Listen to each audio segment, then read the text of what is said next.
आज का हमारा टॉपिक है गॉस लॉ। गॉस लॉ की स्टेटमेंट करते हैं सबसे पहले। तो अभी हमने पिछले टॉपिक में पढ़ा था इलेक्ट्रिक फ्लक्स। तो इलेक्ट्रिक फ्लक्स पाई से डिनोट कर रहे थे हम। तो ये गॉस लॉ भी फ्लक्स को ही निकालने के लिए है। आपको याद है इलेक्ट्रिक फ्लक्स था तो नंबर ऑफ लाइंस किसी सरफेस में से पास करती हैं, that was called electric flux.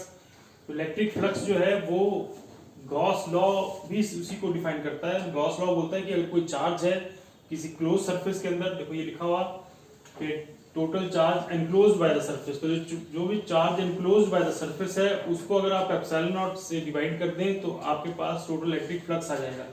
The total electric flux through any close surface in free space is equal to 1 upon epsilon times the total charge enclosed by the surface. मतलब किसी भी surface के अंदर जो चार्ज है उसको अगर आप 1 बाई एप्सिलॉन नॉट टाइम्स कर दो तो that becomes the electric flux. तो ये गॉस लॉ है, ठीक है। तो गॉस लॉ के लिए जब भी हम इसको ड्राइव करते हैं या इसको यूज करते हैं तो हमें एक क्लोज सरफेस की जरूरत पड़ती है।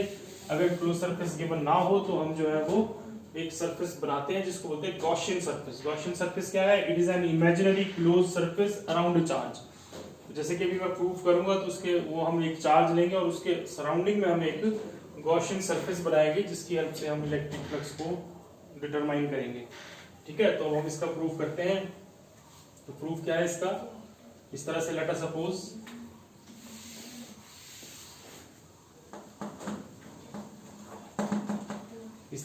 सपोज एक चार्ज है क्यू, ठीक है। और अब हम क्या करते हैं कि हमने इस चार्ज की वजह से इलेक्ट्रिक फ्लक्स निकालना है किसी डिस्टेंस आर के ऊपर।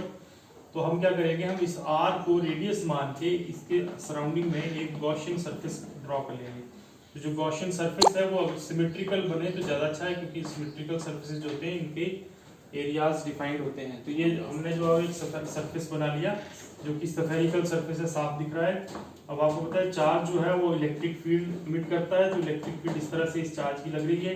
और यही हमने पीछे भी पढ़ा भी कि अगर कोई सरफेस है इस तरह से तो उसका एक एरिया वेक्टर होता है ds वेक्टर, ठीक है ना। तो अब हम जो है वो इसकी इलेक्ट्रिक फ्लक्स फाइंड आउट करेंगे जो भी हमने ये चार्ज लिया है। तो आपने ये डायग्राम इस तरह से बनानी है।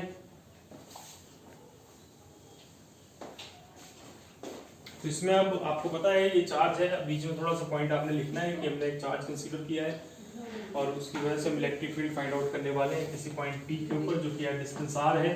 और फिर हमने एक गॉसियन सरफेस भी ड्रॉ किया है जो कि रेडियस आर को रेडियस मान के ड्रॉ किया गया। तो अभी हमें पता है कि जो इलेक्ट्रिक फील्ड है, the electric field due to this charge, जो चार्ज हमने यहाँ पे दे रखा है इसकी वजह से जो इलेक्ट्रिक फील्ड है वो आपको पता है सबको क्या आती है 1/4πε0 क्यू ओवर डिस्टेंस पर स्क्वायर, ठीक है ना। अगर आप वेक्टर फॉर्म में लिख रहे हैं तो आप आर यूनिट वेक्टर भी लगाएंगे साथ में उस इलेक्ट्रिक फील्ड की डायरेक्शन को रिप्रेजेंट करने के लिए। अब अगर ds जो है वो एरिया वेक्टर है, is the area vector at point, जिस पॉइंट पे हम निकाल रहे हैं, तो जो इलेक्ट्रिक फ्लक्स है देन इलेक्ट्रिक फ्लक्स, ये भी हमने डेफिनेशन करी है पिछले इसमें। तो electric flux phi D phi is equal to E dot ds, है ना। ऐसे ही था इलेक्ट्रिक फ्लक्स था ई डॉट ds। तो अब हम इसको अगर वैल्यू को यहाँ पे पुट कर दें e की वैल्यू को, तो 1/4πε0 क्या वो upon r square r cap dot ds vector, ठीक है। अभी मैंने आपको बताया पीछे भी कि जो भी हमारे पास वैल्यू है, अगर हम टोटल निकालना है उसका तो हम उसका जो है वो इंटीग्रेशन करते हैं। तो हम यहाँ पे इंटीग्रेशन कर देंगे total electric flux find out करने के लिए।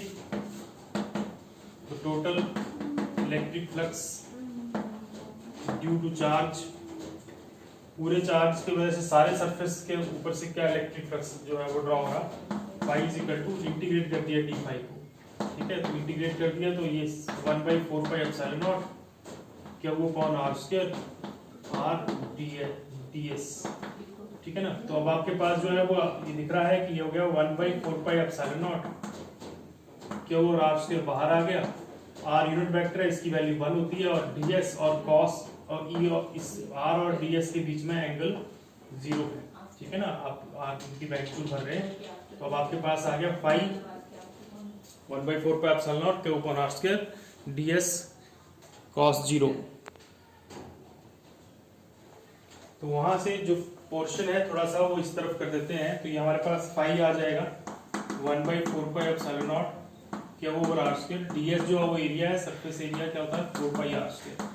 4 से 4 कट गया, पाई से पाई कट गया, आर स्क्वायर से आर स्क्वायर कट गया और पाई क्या आ गया, क्या ओवर एप्सिलॉन नॉट, यानी कि pi is equal to E dot ds, ये ds E dot ds is equal to क्या over epsilon naught, which is the Gauss law. ठीक है, तो ये समटाइम 3 मार्क्स का समटाइम 2 मार्क्स का एक इंपॉर्टेंट क्वेश्चन है जो कि डेफिनेटली पेपर में आता है बोर्ड एग्जाम्स में, और ऑब्जेक्टिव पॉइंट ऑफ व्यू से भी काफी इंपॉर्टेंट है, तो सबने अच्छे से करना है।